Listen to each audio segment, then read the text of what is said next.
Namaste and welcome to Citti Media. I'm your host, Sharan Citti. It is my honor and privilege to welcome Ambassador Deepak Vohra ji back to the platform. Ambassador Vohra is a senior prime ministerial advisor and one of India's most well-known and admired diplomats, and beloved by millions of our viewers for his brutally honest, often amusing, but always cerebral insights. Ambassador Deepak Vohra ji, namaste and welcome back to the platform, sir.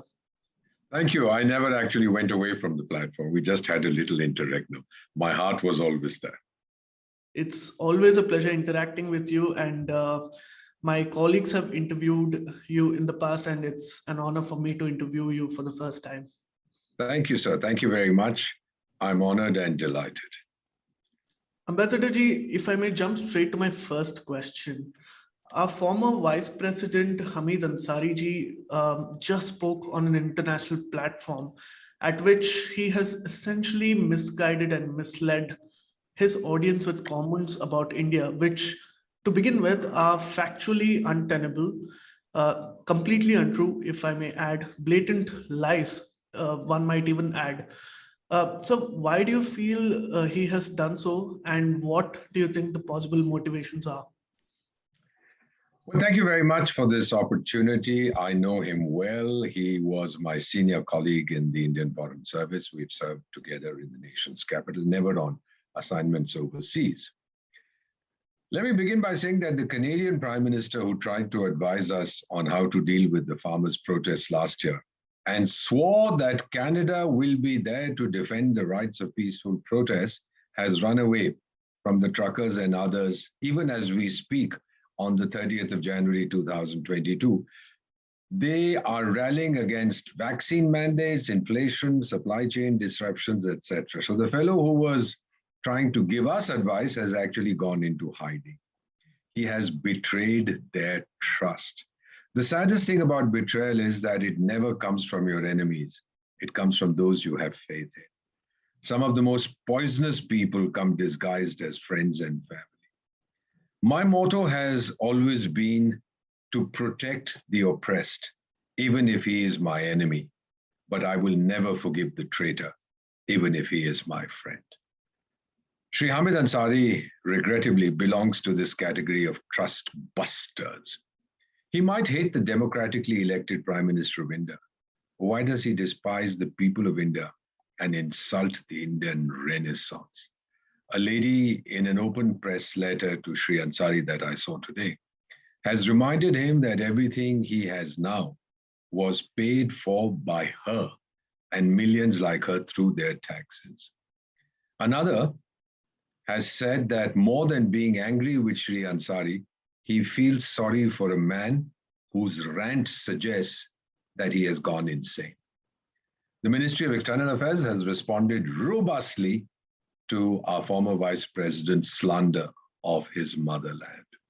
India is a thriving democracy and needs no certificates from anyone, least of all from those who have never been to India. The claim that others need to protect our constitution is presumptuous and preposterous. The track record of this racket called the Indian American Muslim Council is well known. It gave Shri Hamid Ansari a platform to abuse the Indian government. But we know that it has certain biases, and we also know the political interests of the participants, including of Shri Ansari. Law Minister Kiran Rijiju has very clearly said that what Shri Ansari mentioned is wrong. Minister Rijiju is a member of a minority community, and he said, I can proudly say that India is the most secure nation. He added that minorities facing trouble in any of our neighboring countries prefer to seek refuge in India because India is safe. Let's be grateful for the safety, he said. And then he posed a question. The question was for Shri Ansari. Why do some people who enjoy the best freedom and privilege in India, why do they join anti-India propaganda peddled by foreign-based anti-India forces? What's the satisfaction that they derive by defaming India? At least people in remote villages, and Minister Rijiju comes from the Northeast, people without facilities, he says, are loyal to the motherland. By criticizing the country that gave him so much, India's former second citizen in terms of protocol has embarrassed himself and his country, revealing his tormented soul. He did it on our Republic Day. Someone has said, no good deed, and I repeat this, no good deed goes unpunished. So the people of India are paying for the good deed that they demonstrated by reposing their trust in this man. He's been in controversies before, for abruptly adjourning the Rajya Sabha in 2011 when he was chairman of the Rajya Sabha. The Congress government was likely to lose a vote. He did not observe the first International Day of Yoga in 2015. He has disrespected the national flag, and he betrayed our intelligence officers in Iran when he was ambassador there in the early 1990s. I want to say something else. Even as Shri Ansari was venting his spleen at this Indian-American Muslim Council, which is based apparently in Washington, D.C., doctors at a super specialty hospital in New Delhi saved the life of a 12-year Iraqi boy born with a congenital defect that made his kidneys and ureters abnormally large. This was carried out via minimally invasive robotic surgical procedure. No one asked this boy, he's an Iraqi, his name is Ali, about his religion. This is the strength of India, Shri Ansari, which you don't seem to understand. You have proved that someone we thought was a colossus has feet of clay. Sir, do you have the courage to apologize to the people of India whom you've insulted? You have violated your oath to abide by the Constitution and to protect the dignity of India. People are asking, are you an Indian first or a Muslim first? This webinar will remain on the international media till the end of time. How will you live it down? What will your children and grandchildren say when they hear about this? Sir, we know that as Vice President, your closest aides were from minority communities. That was your choice. This organization, the Indian American Muslim Council, it gets funding from dubious sources and was linked to Pakistan's intelligence agency by the Tripura government in an affidavit in the Supreme Court about recent communal violence in the state of Tripura. By participating in this, sir, you have demolished your status and damaged the Muslim community in India. Let me tell you, son, my former teacher, the famous sociologist Robert Merton, used to talk about the law of unintended consequences, according to which a purposive action might have unforeseen or unexpected outcomes. After reading about and listening on a television channel to what the Vice President had said, one of my staff members, a Muslim, said to me, Sahib, कितने मुसलमान हमारे देश के ऊंचे पदों पे बैठे हैं और भारत की सुरक्षा की है, इन्हें क्या हुआ है? क्या अब मुस्लिम लीडर्स पर भरोसा कर सकते हैं? This comes from a Muslim asking me this question. I did not know what to tell him. Shri Ansari knew his participation would be controversial. He was urged by several, including in the Indian Foreign Service, to reconsider his decision. He did not.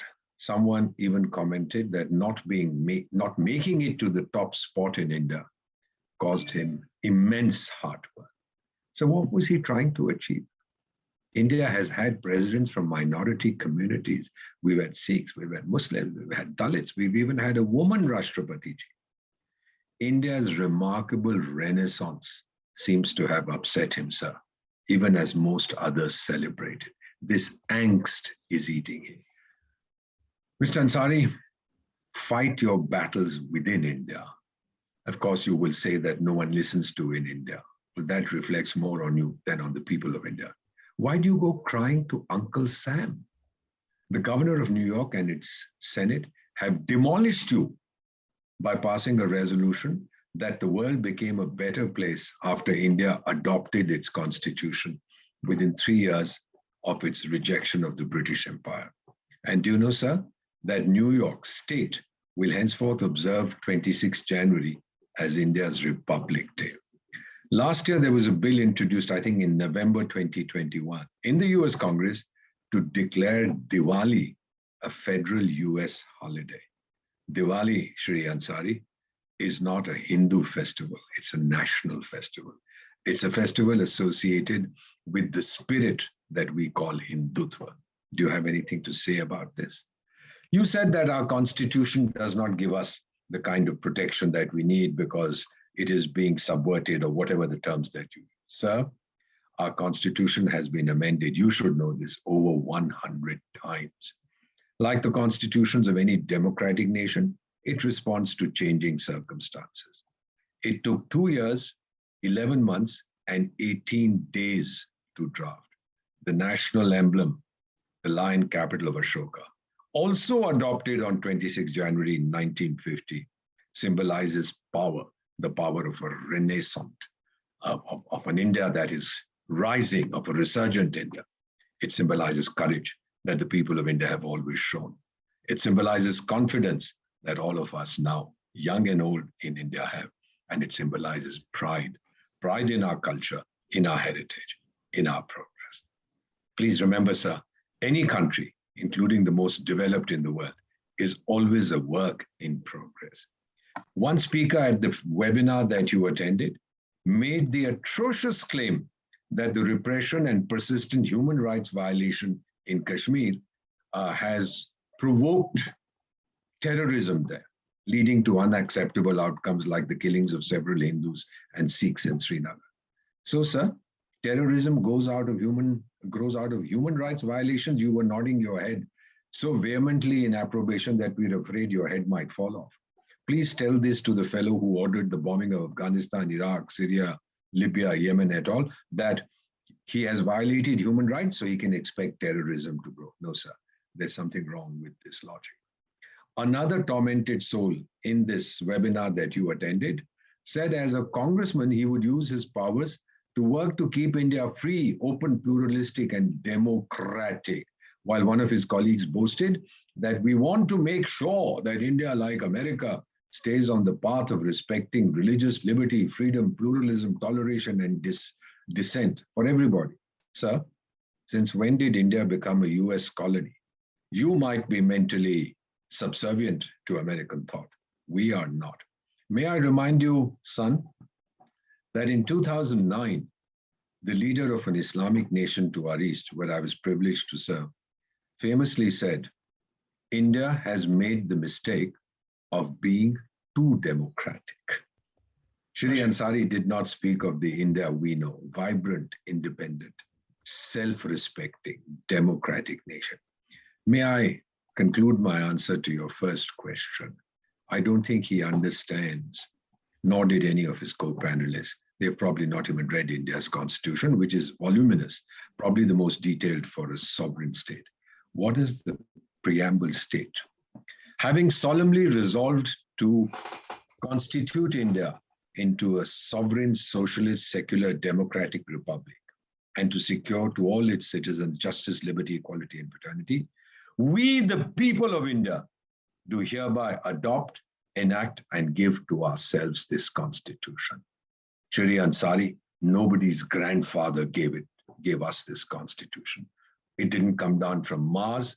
It didn't come out of the oceans. We, the people of India, gave this constitution to ourselves. And anyone who tries to insult our constitution, the people of India will give him a fitting reply, sir. Thank you so much for speaking from the bottom of your heart, and you raised some very pertinent questions, Ambassador Ji. Your words resonate with me, and I'm sure it does with a lot of people. What more can you tell us about Mr. Ansari, because you've been working with a lot of these people in close quarters? Most of all, if I may add, with special reference to his foreign interests and to, should I even say, pan-Islamist intent to an extent. We have been hearing a lot of stories. For reasons best known to the government of the time, these were not acted upon. It is now confirmed that several of our intelligence agencies had warned the government of India that Shri Hamid Ansari's priorities and preferences were not pro-India. They were pro whatever is described as pan-Islamism. He seemed to have greater loyalty to one of our neighbors, which is at the moment in a terrible condition, than he did to his own country. And he took the oath to uphold whatever came to him, whatever knowledge was given to him in his capacity as vice president, earlier as ambassador. We know that in Iran, he betrayed some of our intelligence officers. Their wives and children begged him to intervene to get them released because the Iranians arrested them. He declined to do so. So when he pillories India on a terrorism-linked virtual platform, it is quite clear that he has connections that are now being probed. And I hope that as soon as the results of this investigation come out, I do hope that Shri Ansari will get his just deserts. This is fascinating. So, I mean, it's fascinating. This seems to be a very serious matter. I mean, would it be an overreaction to say that this probably qualifies for treason or even sedition for that matter? And if yes, how and why has he gotten away with it? He was the number 2 citizen of India, as you know, for 8 years as vice president. That's a position that, or for 10 years, if I stand corrected.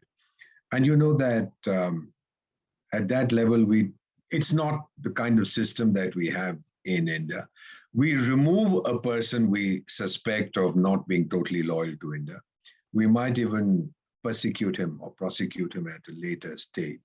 But we have never actually dismissed a serving official, a serving leader of that category. But you're absolutely right, we should have been more careful. We are a very friendly nation, very tolerant people. So we had hoped that giving him this position would change his mindset. It didn't. I'm told that his closest aides, when he was vice president, were people from the minority communities. That is his choice. He could decide who he wanted to have work for him. But the message he was giving across, and all of us knew this, particularly those of us in the foreign services, that for him, his loyalty to his religion far exceeded his loyalty to his country. Sir, I am an Indian first. It doesn't matter if I'm a Hindu or a Christian or a Sikh or whatever. That is something very personal. But my loyalty to my country, I'm just a humble son of India, repaying my eternal debt to my mother. That is what drives me. That is what motivates me. That is what inspires me. Service to my mother. Her name is India. Thank you for that insight, sir. On a related note, if I may ask you, it seems that even though the British were sent packing, they left behind some sort of a lineage of deeply colonized spokespeople to somehow continue doing their dirty work for them. And you've spoken on these lines in the past as well in our interviews. These people, if I may say, are extremely ignorant about our heritage and reality as well. Yet they feel so sure about the nonsense they purvey, right? So how long does it take before these brown sahibs also are history? It will take a while. My own analysis of countries that were colonies suggests that it takes 3 generations to overcome that. Let me give you some examples from my own personal experience. I remember as a child in the 50s, I would see my grandfather dress up every morning, put on his turban, take his walking stick and go off somewhere. And whenever he came back in the evening looking very tired, exhausted and frustrated, my grandmother would make him tea and sit with him and chat with him. And then one day I asked him, I said, Dada, kahan jaate hain aap? Har subah aur sham ko aate hain looking so depressed. He said, Beta, we had some property in Pakistan because we were refugees. And there's an exchange of so-called enemy property. We are supposed to get some land in Delhi in lieu of what we had left behind in Lahore. So I asked him, I said, Grandpa, then what happened? His response was, अरे बेटा ये क्या हिंदुस्तानी सरकार नई सरकार बनी ये क्या समझते अंग्रेजों का जमाना था. Now, he had been led to believe that anything British was far superior to anything that is Indian. That was the kind of knowledge that was imparted to him. That was a kind of inferiority complex that he was trained to accept. There was also this character called Macaulay, if you remember him, who said that one shelf in an English library has more wisdom than all the tomes of India put together. This kind of rubbish came from these characters. Then came my father's generation, who said, right, we were trained by the British, but we have to build new India. Then is my generation. We said, yes, we know that we were a colony, but now we are responsible citizens, stakeholders in the future of India. And then comes your generation, my kids' generation, which says, oh, really? Were we ever a British colony? I don't remember anything like that. They can look anyone in the eye and speak to them with the self-confidence that comes from a resurgent, vibrant, self-confident nation. So it takes 3 generations. The 4th generation is what makes the break, and that generation has come. Now, I was at the swimming pool recently. It's now shut down because of the virus. We have a lovely heated pool. Right. And there was somebody who came up to me and said, you know, whenever you next go to London, whenever you next go to England, I didn't hear him very clearly what he said. We have a lovely apartment in Grosvenor Square.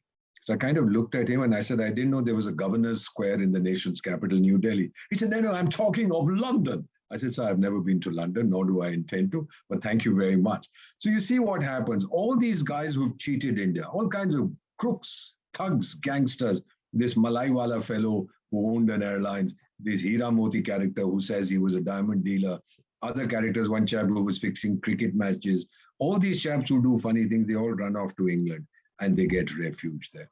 And then the British give us lectures on probity and on honesty, on integrity, on transparency, etc. They have no hesitation in hiding behind their so-called rules and regulations to keep these people there as long as these jokers have money to spend. The moment their money runs out, they'll be sent out. Let me tell you something also which is very interesting. You might remember that a former British Prime Minister who lost her job to the present chap who looks like somebody out of some strange event. She, I think it was a lady called Theresa May, and I did get a chance to interact with some of her people.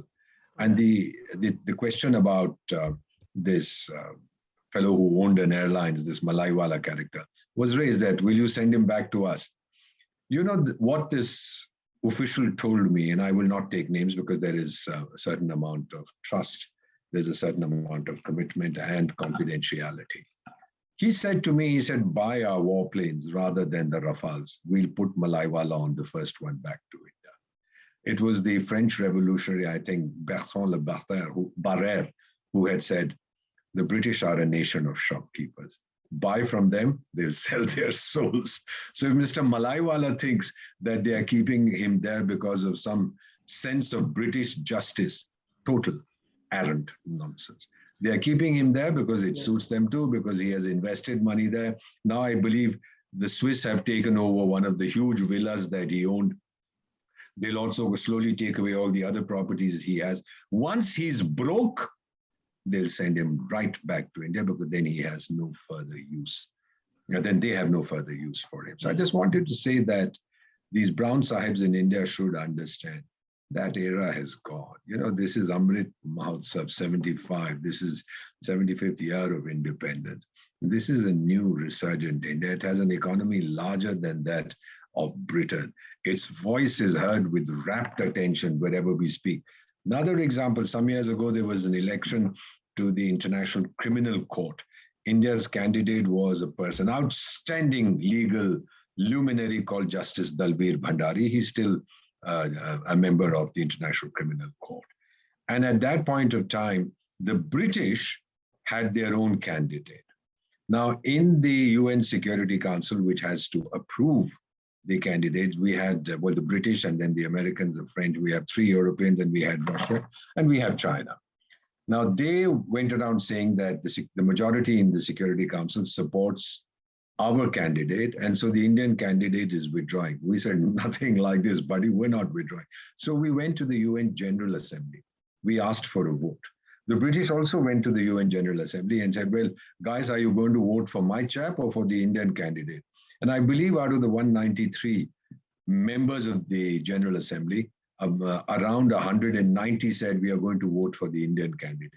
So this would have led to a direct confrontation between the Security Council and the General Assembly, with the General Assembly prevailing. This really frightened the other members of the UN Security Council, that if we say or do something, pass a resolution, it can be challenged in the General Assembly, which means it would have become a precedent. So what do you think happened?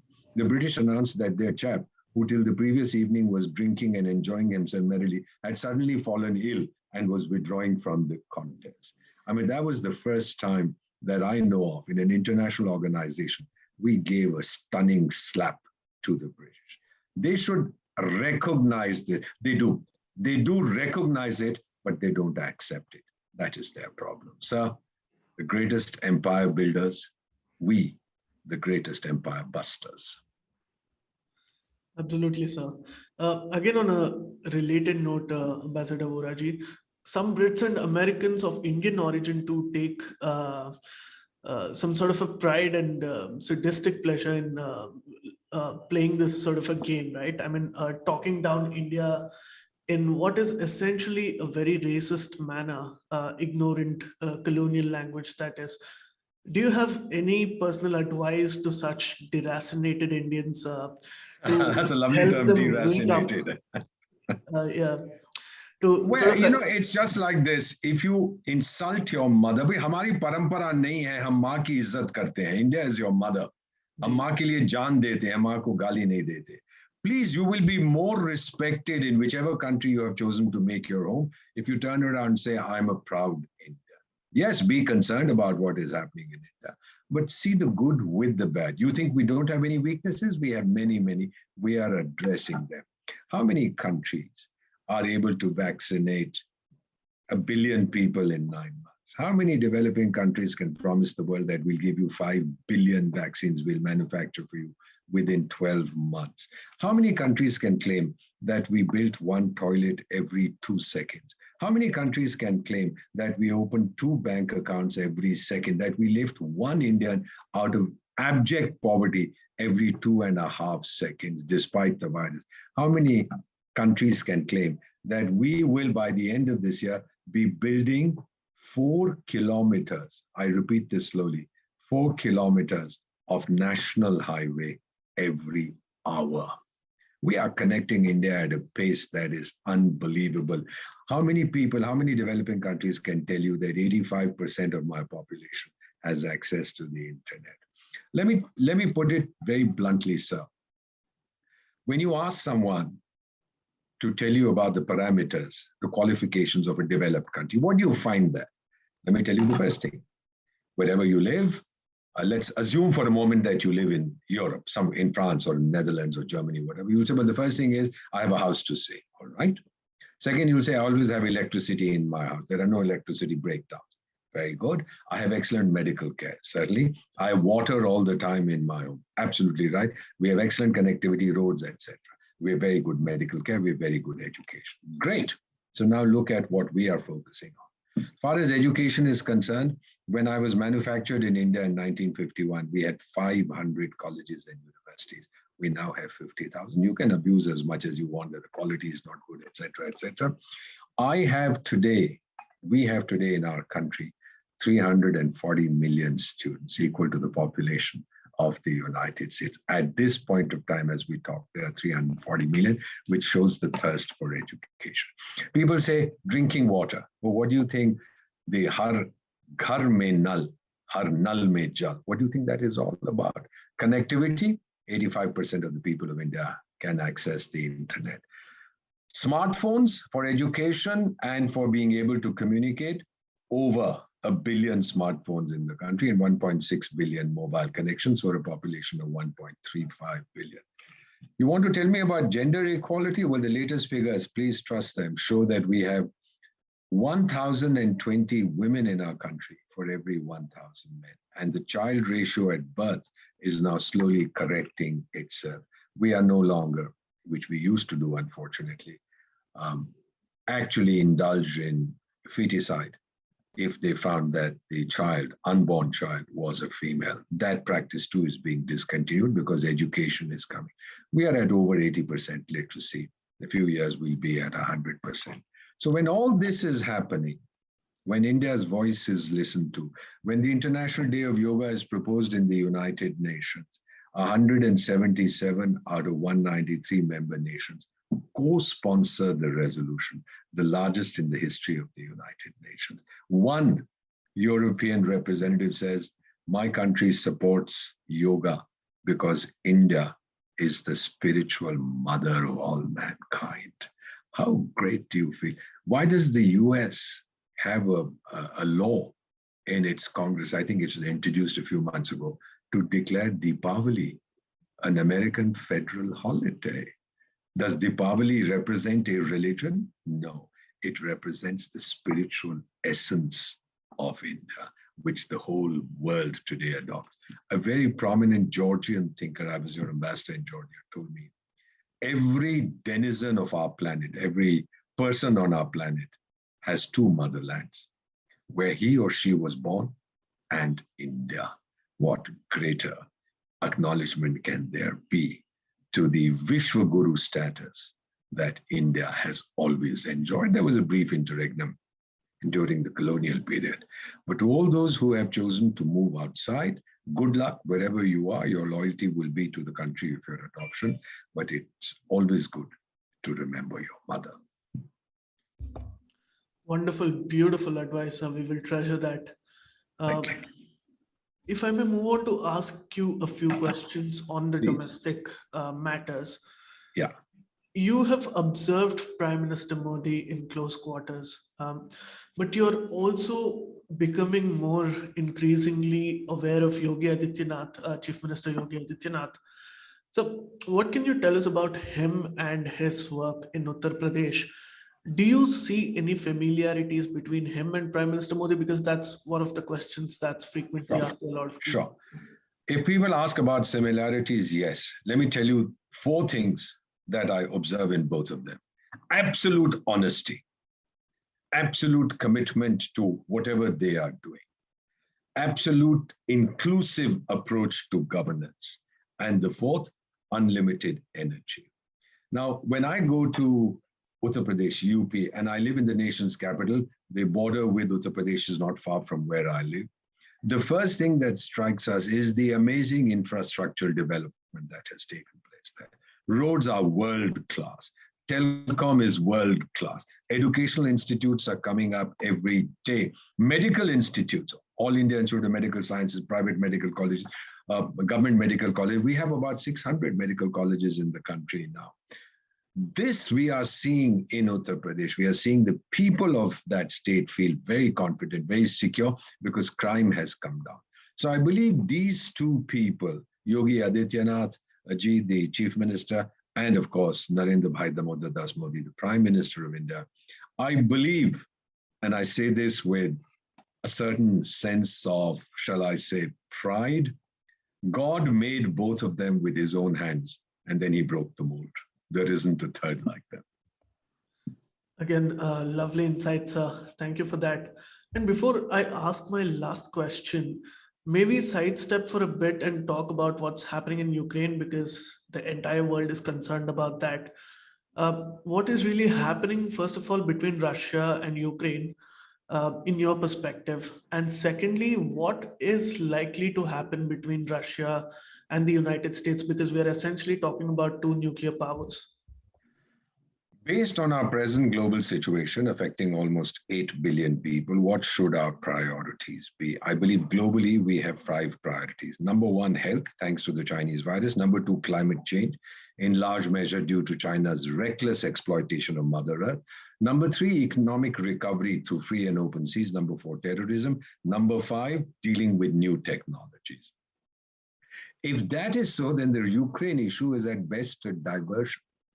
At worst, an attempt to take global focus away from more pressing political issues like the US-China conflict, Afghanistan, North Korea, Middle East, Pakistan, the imminent collapse, etc. First, who benefits from the Ukraine crisis?